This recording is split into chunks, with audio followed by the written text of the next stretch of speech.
हो, देवरन के मन भौजी देवरन के मन हो। रंग दाना चोलिया के दूनो जो बन हो, दूनो जो बन भौजी दूनो जो बन हो।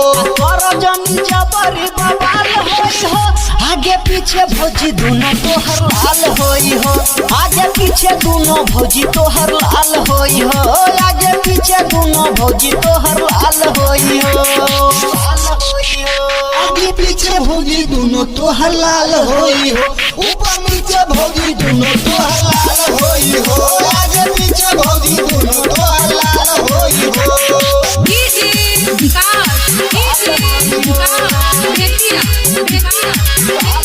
Risa Films present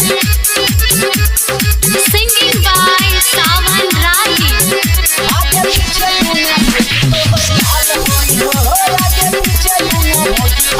भोर के ले आइल पानी देख रंग ललका, देख रंग लाला हो देख रंग लाला।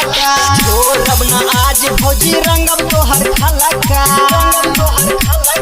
नहीं कोनो एजा सवाल होई हो, भौजी आगे पीछे दूनो तोहर लाल होई हो, भौजी आगे पीछे दूनो तोहर लाल होई हो, भौजी आगे पीछे दूनो तोहर लाल होई हो,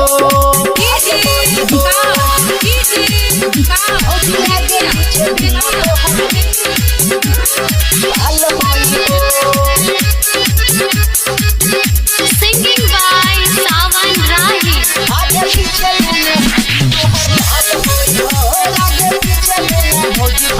रंग बाजरा बिंदर ना बोली है हो हमके, बोली है हो हमके न बोली है हो हमके। सावन राही आज होली खेली जम के, होली खेली जम के हो होली खेली जम के।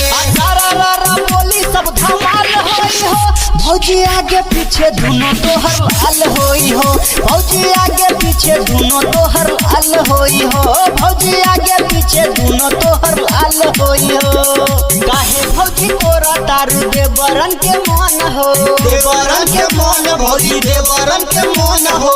रंग दाना चोलिया के दूनो जो बन हो, दूनो जो बन भौजी दूनो जो बन हो।